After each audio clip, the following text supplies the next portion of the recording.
Helo eto, rwan ta Matt, wyt ti'n barod am dy wers Fi'n barod, Gymraeg, cariad. as ever. As ever. Mae Betsan Powys yn dod I fewn I gael sgwrs efo ni heddiw.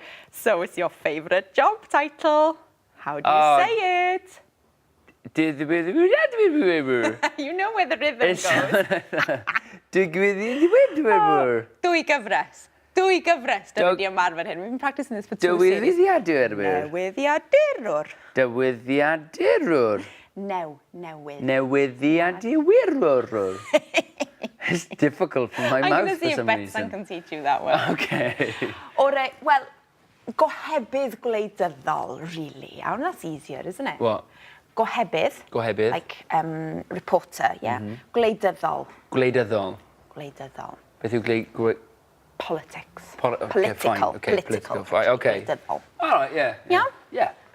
Reit te, felly mae Betsan yn byw yng Nghaerdydd efo'i gŵr Dylan a 2 o blant. Cute. Ac roedden nhw'n byw yn Llundain, fel ti, pan oedd hi'n gweithio ar Panorama. Aha. Ond mae hi'n gweithio i'r BBC ers blynyddoedd yn gohebu ar wleidyddiaeth, politics, ond mae hi hefyd yn cyflwyno Mastermind. Ers mis Gorffennaf, Gorffennaf is... Finished. Gorffen is to finish. Gorffennaf is July, which comes from gorffen yr haf, finish the summer. Gorffennaf, July.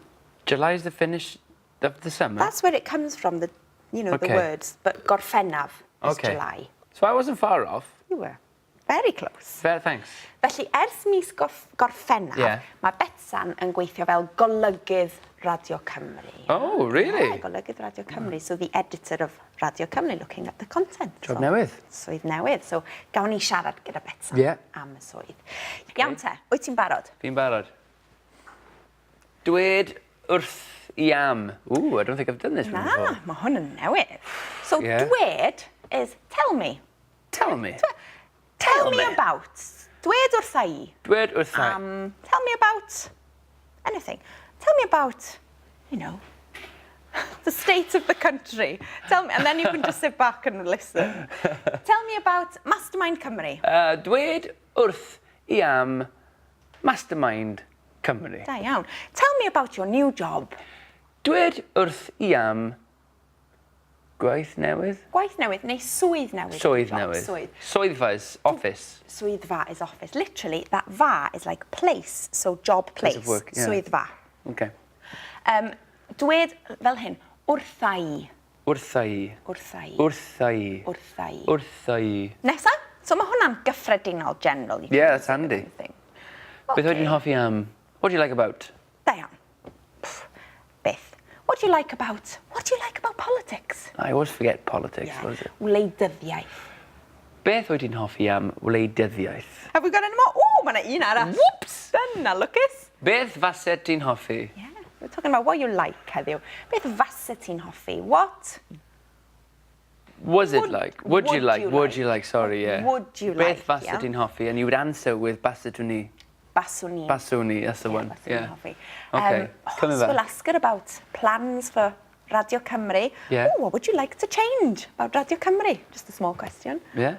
Yeah. Beth faset ti'n hoffi? Beth ydi change yn Gymraeg? Cofio? Give me some change. Same word. Gonna make that change. No. Newydd. Newid. Newid. Newid. So he was there, somewhere. Yeah. It wasn't at all. In a cefn. In a cefn. Beth faset ti'n hoffi? Newid. Newid. About. Am. Radio Cymru. Radio Cymru. Okay, I'm going to teach you the most useful thing you'll ever learn in Gymraeg, rwan iawn. Beth faset ti'n hoffi newid am wleidyddiaeth Cymru? I'll need this. What would you like to change about the politics of Wales? Wleidyddiaeth. Wleidyddiaeth. Okay. Beth faset ti'n hoffi? Newid am wleidyddiaeth Cymru. First take. The best chatterblind you've ever I think so. I think I'm learned. going to use that everywhere. You're not just going to go into the local pub and just bash that one Merched out. Cymru yn saff. Yeah.